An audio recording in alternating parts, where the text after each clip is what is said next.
I've been thinking a lot lately about what it really takes to reach that place where healthy choices just feel like who you are. And the truth is, it's not the meal plans or the supplements or the perfect routines. Those matter for sure. But they're what I'd call surface level thriver skills. And today I want to go deeper with you. I want to talk about those submarine level thriver skills, the work beneath the work. So these are like the precursors to long-term thriving. They're internal, they're emotional, they're foundational. This is about how we talk to ourselves, what we believe we deserve, how we navigate stress and expectations. Health and wellness influencers are so busy trying to sell you supplements or the latest, greatest gadget, but nobody talks about this part of the healing journey, and it's the real engine behind lasting change. Let's dig in. Hello, Thyroid Thrivers, and welcome back to another episode of the Thyroid-Healthy Bites Podcast, with bi-weekly episodes dedicated to helping you eat well, live well, and feel well. I'm Jenny Mahar, a functional medicine health coach, cordon bleu chef, and your thyroid health and cooking coach. So if you're ready to get inspired, informed, and empowered with thyroid-friendly food and lifestyle topics, expert interviews, and tales from the healing journey, you're in the right place, friend. Let's dig in. All right, welcome back to the show, friend. Today's conversation is one that I've really been marinating on for like a few weeks now. This has been just sort of percolating in the back of my mind since my 49th birthday last month. And honestly, I don't know what it was about this age, but I just feel like I've entered some new kind of portal, and it's a really good one. I feel like I know more about what's important to me. I'm less willing to compromise on that or to miss out on it by doing other things that are not important to me. I'm not honestly sure I fully understand it yet, but I like it. And it's also made me really reflect on the past 10 years of my thyroid healing journey. So, as I've been reflecting, I keep having this thought pop up. That's not what the old me would have done. That's not what the old me would have done. I keep like seeing myself from the outside making these healthy choices on autopilot and thinking that's not what the old me would have done. The old me wouldn't have allowed myself to stop, to rest, to delegate, to say no, to partake without overdoing it, to express my needs, wants, and wishes without apology, to set humane and realistic expectations for myself. And it's made me want to talk to you about this behind the scenes work that happens before we can reach what I call Jedi level thriver status. Jedi level thriving, that's where it's where thyroid healthy living has become your new normal, not because somebody told you to do it, but because you can't imagine not doing it. You can't imagine not doing the things that help you feel your best. You can't imagine not avoiding the things that make you feel your worst. I'm talking about all the things, the sleep, the workouts, the low tox lifestyle, the hydration, the gut health maintenance, and of course, all the thyroid friendly food and cooking. I'm talking about what in Thyroid 30 we call the 8 daily rituals of thyroid healthy living. All those things help, and they're constantly going on in the background. We're constantly working on them, and there will always be something among those 8 daily rituals that we need to improve or tweak or adjust or focus on a little more. And I want to be clear about some things here. Jedi level thriver status isn't about thriving perfectly. It's more so about having found the sustainable approach to thriving. The work of adopting those healthy habits, I think, becomes its own teacher. So I want to be clear. I'm not implying that you shouldn't do all the food and lifestyle things before you make some of the emotional mindset shifts that we're going to talk about today. What I want you to take away from today's conversation is that it's these emotional and mindset shifts that need to happen as part of your healing journey because they're such a huge and what I would say hidden secret to really getting those sustainable results. And how do we get sustainable results? By doing the basics consistently. The food, the hydration, the exercise, the gut health maintenance, the sleep, the meds, the supplements, all of it. So that's what we're going to be talking about today, the work behind the work. We'll cover the three essential emotional and mindset shifts that almost inevitably happen behind the scenes once you commit to your healing journey. So this has really been on my mind. And, I mentioned I turned 49 last month. It just felt so like such a big deal to me. And I've been really reflecting a lot on this stuff. I feel like I've arrived at some kind of new and better plateau. I'm more relaxed. I'm more confident in my ability to handle what life throws at me than ever before. So, if you're younger and you're filled with some of the angst of youth that I remember so clearly and so well, keep going. I wasn't sure when I was in my 20s or 30s that I would ever get here, but now I fully believe that with experience and time, you will get here too. So, yeah, anyway, I keep thinking to myself, that's not what the old me would have done. So, let me start by I'll paint you a picture of what I'm talking about with a personal story. So, I recently hosted Friendsgiving.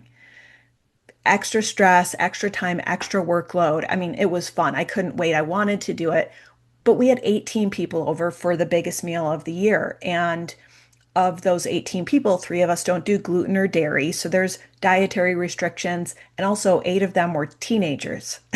So, if you've ever hosted a dinner party of that size, it's a lot. And there were also some other factors that were like, okay, I've got some things to kind of think about, manage, and plan for here. Here's what the old me would have done. And I love to entertain. I love to throw dinner parties. So, I've done a lot of this and I've learned a lot of what not to do. And the old me, I would have, first of all, I would have tried to do everything myself. And I would have felt like whatever I had planned, whatever I would have done normally without people coming over, because people were coming, I would have felt like I needed to do more. I need to do more. It's not enough. I have to prove my worth or impress people. Sometimes as a chef, there's like that pressure.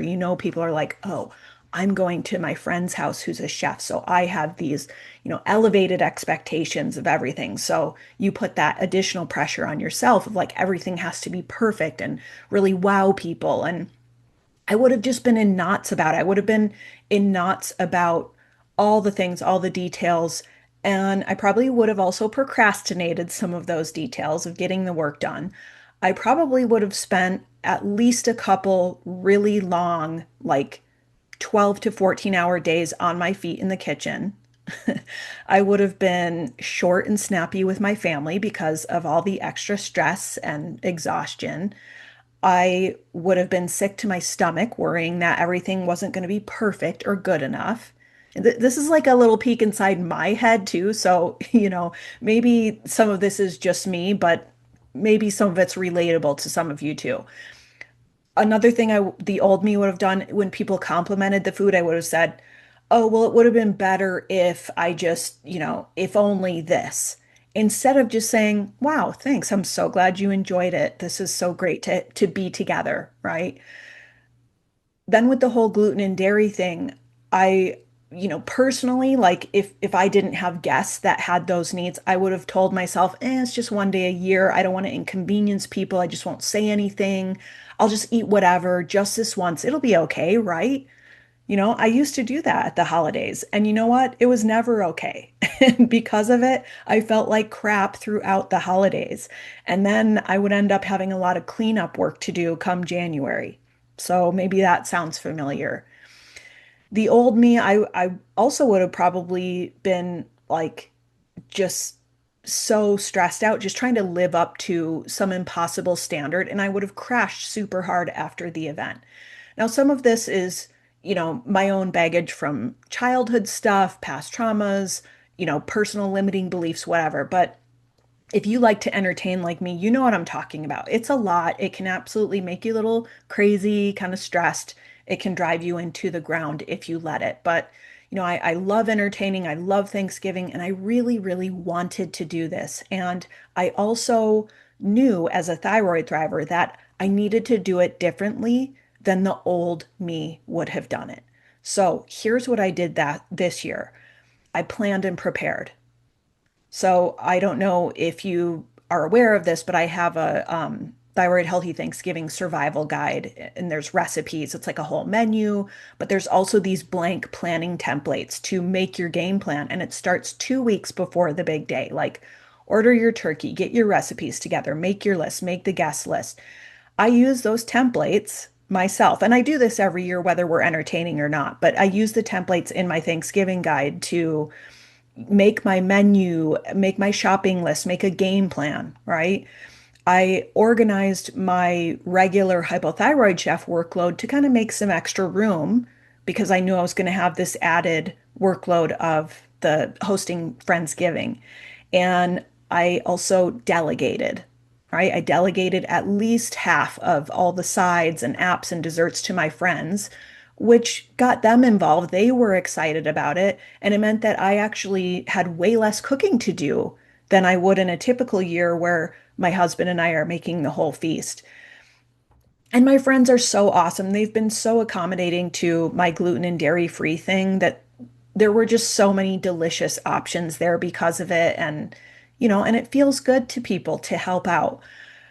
Another thing that the new me did is I made time throughout the weeks leading up to this event for extra rest, extra self-care, some crisp fall walks with the dog, some hot tub sessions with my husband, some extra sleep, getting in bed early when I could, meditation, all the things that help me feel my best because I knew I had this added like level of stress and output that I was going to need to, fulfill to make this happen. And not just to make it happen, but to enjoy it. And so when the week came, I was so excited for Thanksgiving that I was like kind of overamped and I was having a little trouble sleeping, which was a bummer because I had worked so hard to keep my workload light and manageable to plan to like, stay rested and all that stuff. So I also, another thing the new me did is I made the kind of hard decision to skip a couple workouts during Thanksgiving week because I just felt like, okay, now I've, kind of gone into where my body is, I'm feeling like some elevated cortisol. My sleep is a little disrupted. I have this added total stress load on my body. So I'm gonna, save a little energy by doing that. And it was hard to make that decision. I don't like skipping workouts, but I was ultimately glad that I did, and it helped. And you know what? It all worked out and it was great. I wasn't sick. I wasn't stressed out. I wasn't exhausted. I didn't have to do any 12 or 14-hour days on my feet. I didn't snap at my family. Instead, I got to savor and enjoy this day, this event, this holiday, this time with my friends in full. I got to enjoy every phase of the experience, and my heart was fully in it. I was fully present. I got to embody my most favorite guiding principle of entertaining, which comes from Ina Garten, who said, it's not about impressing people, it's about making them feel comfortable. So because I had the new me had done all these things, I had the bandwidth to like set things up in a way that could accommodate all the people coming to our house, the food, the drinks, the chairs, the tables, activities, and it was awesome. It meant the world to me. It meant the world to my friends. And I was probably the best, most relaxed hostess that I've ever been, which made me feel really proud of myself for all the behind the scenes emotional and mindset work, years of emotional and mindset work that went into this. Okay, so these are the things that we're going to be talking about today. And it really reminded me that this is such important work that doesn't get named. It doesn't get talked about a whole lot in the health and wellness and biohacking worlds that focus so much on which supplements you need to take and which red light therapy device you need and what kind of crazy wellness trend bandwagon you need to be hopping on. I believe healing is simple. You really just make a choice to commit to your healing journey and you stay the course. You take that first step and then you take another and another, and most importantly, you keep going. Even when you get lost or sidetracked or run into roadblocks, you just keep coming back to the journey and taking one small step after the other. That's how this works. I started this journey in 2015, so a decade ago, which maybe that probably has something to do with why I've been so reflective on this, and so much is coming to fruition. I've got my cookbook coming out. Like, it's been a long road, and gosh, I'm always telling my community like it's so important to pause and look back along the way so we can really celebrate our progress. So um, I'm doing some of that here today and lately, just celebrating my progress, but also really stopping to appreciate what has gotten me here. So, 10 years ago, this started. That's also when I started Hypothyroid Chef. So if you're just starting out, maybe you're years down the road, maybe you're in the middle and you're just like feeling doubtful and beaten down by the added challenges of life with hypothyroidism or Hashimoto's, wherever you are on that spectrum, this episode is for you. So let's go ahead and get into it and talk about the work behind the work. These are the things that need to happen before I think real healing and before we especially reach that Jedi level of thriving where we find the sustainable path where it's not just what we do, it's who we are, right?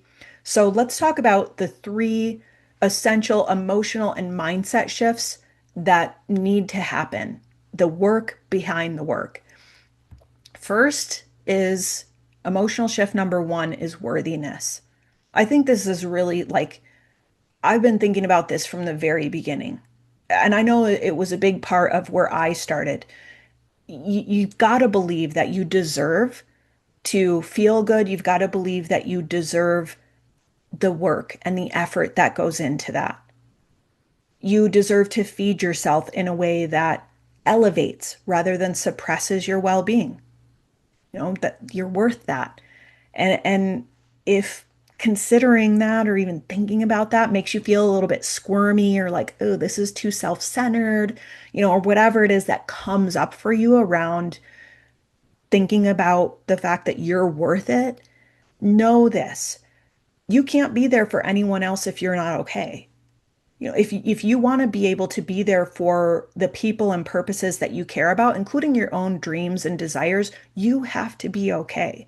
So, that like self-care thing, self-care isn't selfish, like your self-worth isn't selfish. This is how we are able to do our important work in the world.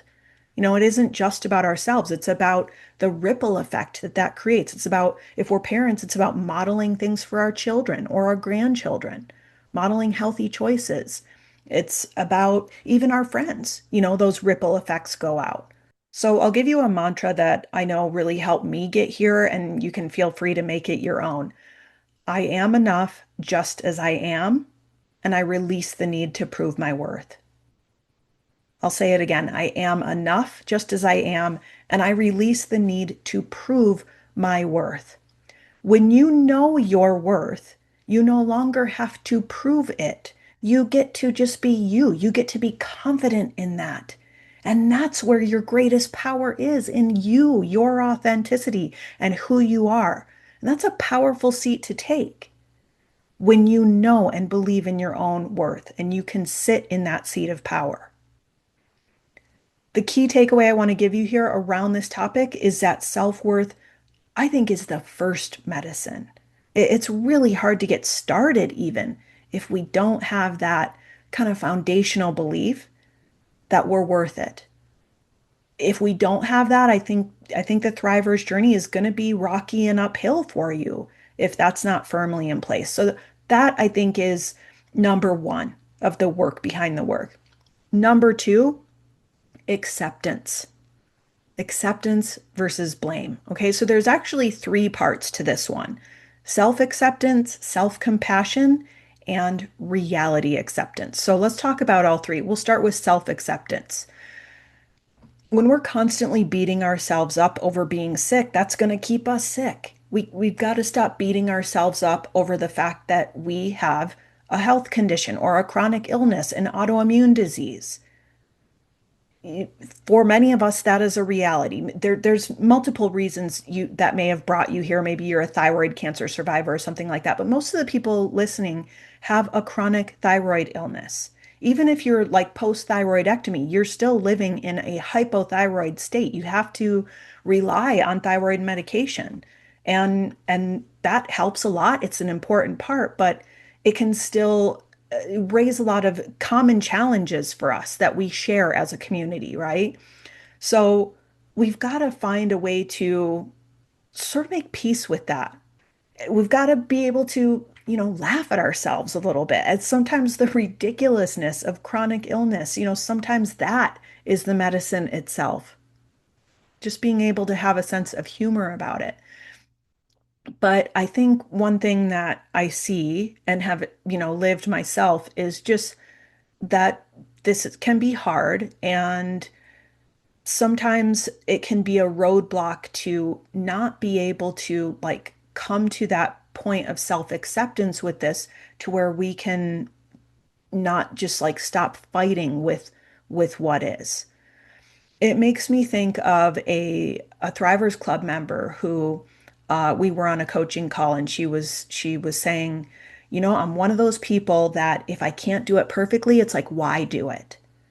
And there's got to be some big result. She wanted to do like the big push, the extreme like workout, whatever it was, the super restrictive diet so she could achieve 100% remission and eradicate all symptoms and all need for, medication support and all. I mean, I support my clients in pursuing what their goals are. I'm not here to tell you what your goals should be. But she was sharing like, this is a roadblock for me, because I feel like if I can't do it perfectly, why do it? And then when it isn't perfect, or when it isn't huge, or the results aren't like big or whatever, then I quit. And then I get down on myself about quitting, or get down on myself about the fact that I couldn't, achieve remission or whatever it was, right? Is this kind of making sense? And she said, I realized she had Hashimoto. She said, I realized that with my Hashimoto's, my body is attacking itself.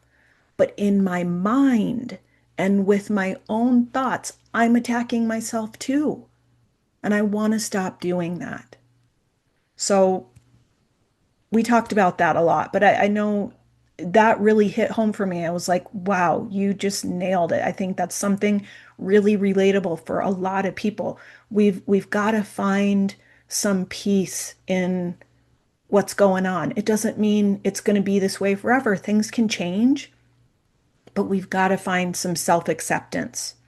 This is why I created the Thrivers Club community. Doing this alone is too heavy, and it's so much easier, I think, to find that self-acceptance when we have support, when we know, oh, other people are having these same thoughts. They're doing the same things to themselves. They're having the same struggles. They're having the same symptoms, and they're figuring it out. And maybe if someone else can do it, then I can do it too.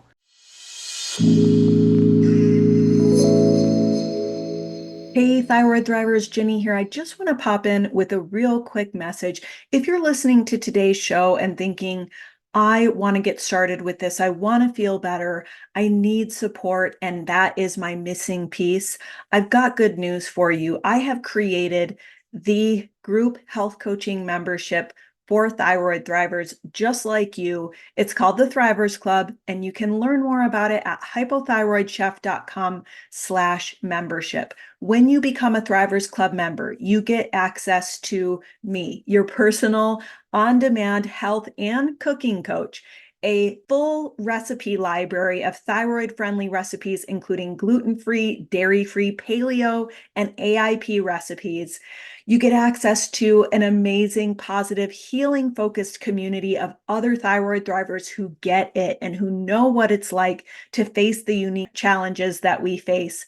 You also get access to loads of expert resources created not just by me, but by other thyroid experts, doctors, nutritionists, all kinds of brilliant minds in the thyroid space.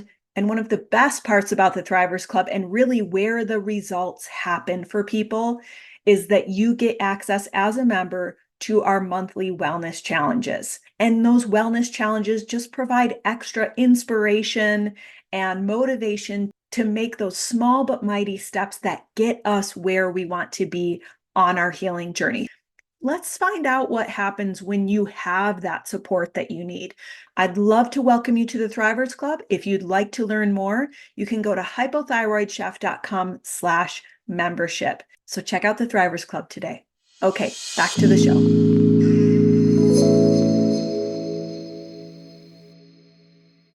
So, acceptance. We talked about part one, self acceptance. Part two is self compassion. And this is very similar to self acceptance, but I just want to cover this as well because I think where self compassion is different and also really important is when you're doing everything right and like you still end up in a flare.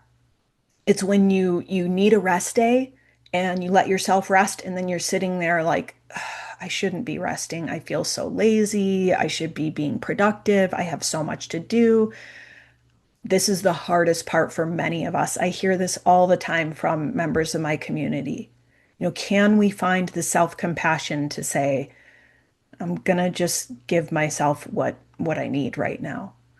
And I think, there's some really helpful tools for this. Gratitude is a big one, being grateful for what we have, that can be a really helpful diversion when we start to spiral into the negative self-talk and stuff. Any kind of prayer, mindfulness, whatever works for you. Even your kitchen, nourishing yourself, and then community. I think just that community support is one that is so undervalued and overlooked, but that can be so incredibly helpful. So, self-acceptance, self-compassion, and part three of acceptance that I want to talk about is reality acceptance. We've got to accept our reality. And this reminds me of one of my favorite quotes from Byron Katie, who said, "When you fight with reality, you always lose." This reminds me of another coaching call with another thyroid Thrivers Club member, and a recent one. She was wanting to talk about, how not to end up in Hashimoto's flare from workouts, and she had found this great new gym. It was very supportive, very like, we'll meet you where you are. We're not going to push you past your limits and all that stuff. And it was going really well for her, but she had kind of pushed it and ended up in a really big flare. And as we talked it through, and I'm kind of asking her, like, what else was going on during this time, it sort of dawned on her, like, oh, I had a funeral, a family funeral, and one of my estranged family members was going to be there. And so we talked about one thing we talk about a lot in my community and on coaching calls is like being aware of that total stress load. I think I mentioned that earlier around like the Friendsgiving planning, right? Thinking about my total stress load. When you think about this person, she's found a great gym. She wants to do the work consistently, right? She's really great about that. And she's showing up at this place 3 times a week. And she pushes it pretty hard one day. And then there's also this other thing that it's not registering maybe that this is also a huge stressor, a huge emotional stressor of a funeral, and also one where she's going to see this estranged close family relative. So we talk that through. And sometimes with those emotional stressors, it can be so easy to overlook them, to underestimate the impact that they have. And we just think, what's wrong with me that I couldn't power through?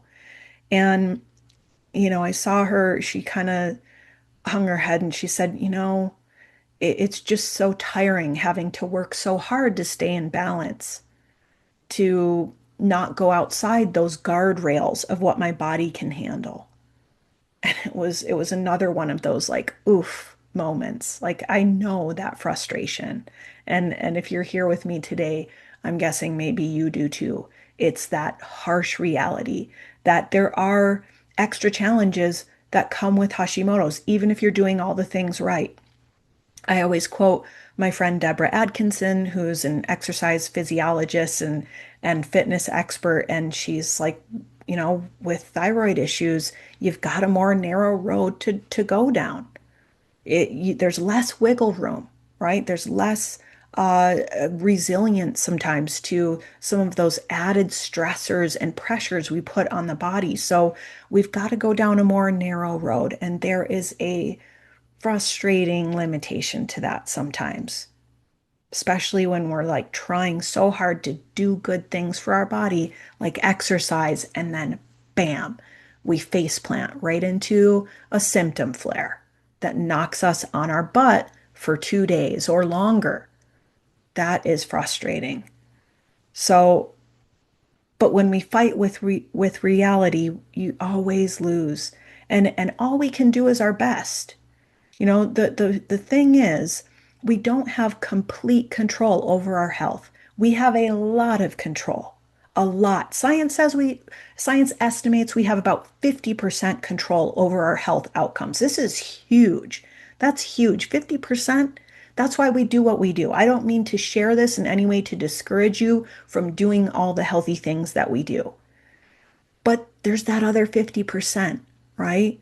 So if you're doing all the things and you ended up in a flare, or you went, you got so committed and you went all in on like the autoimmune protocol or some kind of healing protocol, maybe you're working with your practitioner on, and it's not happening, or it didn't happen fast enough, or something else popped up, or whatever it is, we've got to practice some reality acceptance there, some self-acceptance and some self-compassion. And there's a freedom in that when we can find that acceptance to just make peace with the fact that all we can do is our best, and our best is going to vary from day to day. It'll be different one day versus another, especially with thyroid issues, especially with autoimmunity. So I want to make a key point about this before we move on. So if you're multitasking, come back to me. Acceptance doesn't mean settling for less than what you want. I support you 1,000% in you going after exactly what you want in terms of your health and well-being. And yes, that is going to require pushing against what is sometimes. Like with exercise, nobody feels like working out every day. Nobody feels like it every day, or cooking. Cooking the healthy meals, doing the dishes. Nobody feels like doing that every day. Not even me. And I love to cook. So yeah, acceptance isn't about settling or giving up. Acceptance is about working within the parameters that you have on any given day. Sometimes that road we go down might be a little wider. Other times, narrower, right? Is that helpful? And I think if you ask yourself, if I want to feel my best, what can I do today to get there? Who is the person I want to become? And what does that person do each day to attain that? Yes, yes, yes. Acceptance is about balancing that work, that effort, that striving, that commitment to our health with meeting ourselves where we are each day, and knowing that where we are each day is going to change. Because here's the thing, if we're constantly overdoing it, we're going to be stuck on the treadmill to nowhere. We're going to take one step forward and two steps back. We're going to push so hard and be going, why can't I just do the same thing that my neighbor does or my friend does, at the gym or with food or whatever it is? Why can't I do intermittent fasting like that, to reach my goals or whatever? And then we keep ending up in a flare because we're pushing too hard. We're going outside, the limitations that we have. And on the flip side, if we're constantly underdoing it, we're also not going to get anywhere. We're just going to stay stuck. What I see more so in this community is actually people overdoing it versus underdoing it. But, with self-acceptance, it's not about settling. It's about finding that happy middle ground. It's about finding the right balance. It's about, how am I doing today? What does my body need today?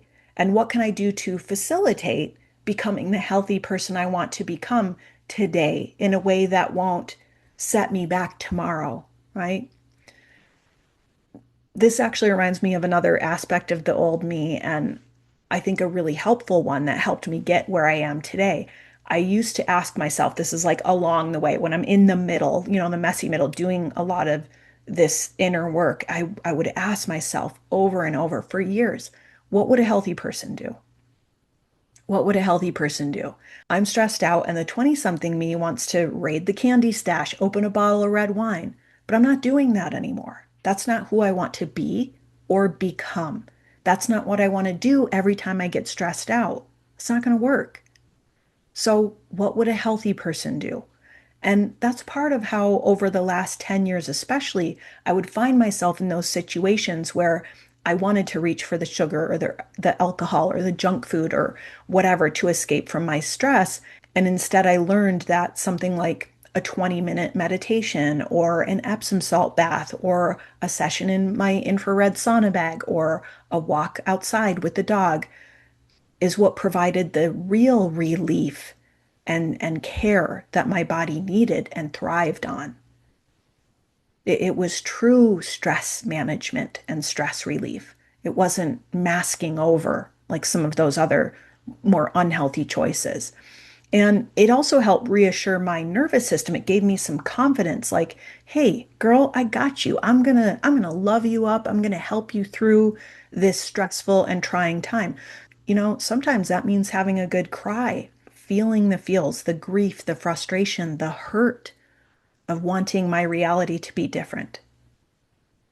That's not a skill I was born with. I had to learn that over the years to feel the feels. So acceptance isn't about giving up and it's not about masking over the pain. It's about being a healthy person, the one who says, I'm going to feel the feels, I'm going to love and accept myself through them, and then I'm going to pick myself up, dust myself off, and keep going. All right, so we talked about worthiness. We talked about the three different kinds of acceptance that are necessary on this journey. Our third and final emotional shift that we'll talk about for today, and this is like the heavy hitter, are healthy boundaries. Healthy boundaries, even with ourselves.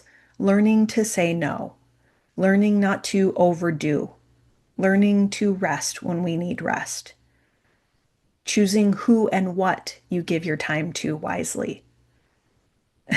I've been going through some of my old music and came across some of my favorite Erykah Badu songs. And she has this line, I pick my friends like I pick my fruit. We're selective, right? That's part of healthy boundaries, becoming more selective in what we do and don't give our time to and our energy to. And I really think this is some of the trickiest work because so many of us have that inner nice girl who doesn't want to hurt anyone's feelings, who doesn't want to disappoint, who doesn't want to be an inconvenience to anyone else, even at our own expense. But once you start to figure out how to graciously and confidently say no, wow, that's an empowering feeling. And this one is so important at the holidays. So it's a great time to kind of marinate on this. Put this in your cap and just kind of think about this one throughout the holidays. It's a great time to practice and make progress on those healthy boundaries. So, like this time of year, if you feel maybe a little sense of dread when the holidays come around, that's a good sign to, maybe think about and manifest healthy boundaries. Otherwise, you're going to be scattered in a million different directions. You're going to be running around like a chicken with your head cut off. Like, stop. I know what you're feeling. I've been there. Most of us have. And I think it's normalized and accepted this time of year. And there is going to be like some of that. There is going to be extra. Like the holiday magic doesn't happen unless, we've all got to create it, right? But it's not sustainable to be feeling that sense of just overwhelm throughout the entire holiday season. It's not fun either. And I just want you to know that it doesn't have to be that way. That load you've been carrying, it is possible to lighten it. We can lighten it, and it's often simpler to do so than you think. So this is one reason why every December, as a holiday tradition in the Thrivers Club, we do a December self-care challenge. It's super simple. It's just 10 minutes or more a day of self-care to fill your cup, to charge your batteries, to give you clarity on what matters to you, and to give you that sense of calm that simply isn't going to happen by itself during the chaotic season of the holidays. And the great thing about it is that self-care is so enjoyable and you can't screw it up. It's just about finding what rejuvenates you and doing that. So whether it's Zen meditation or a Qigong session or a 10-minute body break on your foam roller or dancing around the living room or adult coloring books or whatever it is that lights you up, It's just about finding those things and doing it. And you being lit up at the holidays is also something that doesn't happen by itself. It comes from within. It comes from a commitment to that deep inner work. And one of the easiest, quickest, yummiest ways to get there is with self-care. So I'd love for you to join us for that. Our December self-care challenge starts on December 8th inside the Thrivers Club. All you have to do to participate is become a member, ideally before the challenge starts on December 8th. But if you're listening after that date, no worries. It's never too late to jump in. And we do wellness challenges like that one every single month in the Thrivers Club. And we're there working on all the things that we talked about today. So I'll put the link in the show notes for you to learn more, check it out, and join. Before we sign off, let's review what we covered today. If we really want to reach that holy grail of long-term thriving that feels easy, enjoyable, supportive, and sustainable, we've got to do the work behind the work. We've got to go inward. We've got to heal trauma we maybe haven't addressed. We've got to learn some real healthy thriver skills in order to become the healthy thrivers we want to become.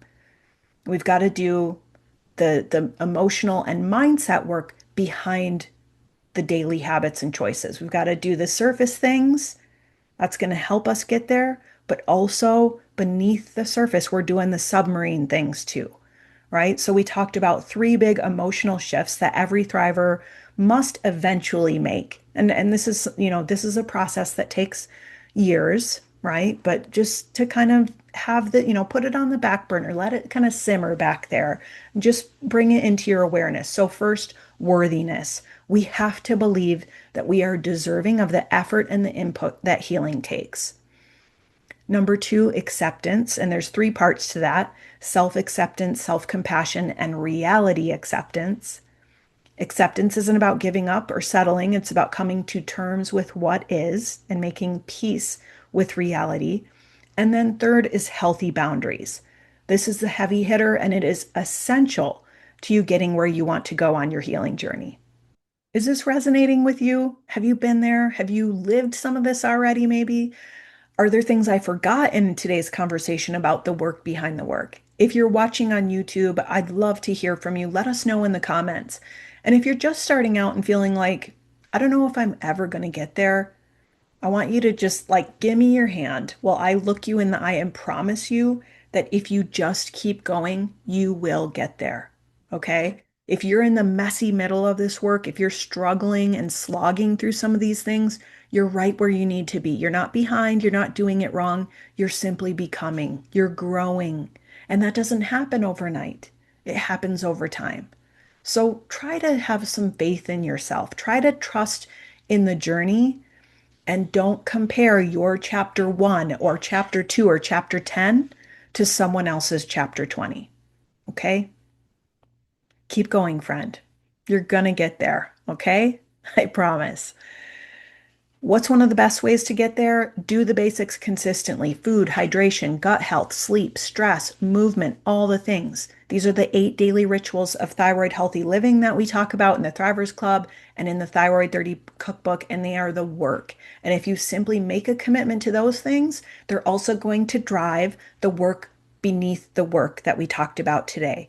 So not only that, they're also going to become so much easier. They're going to become your new normal, your Jedi level thriver lifestyle once that emotional groundwork is also underway and in place.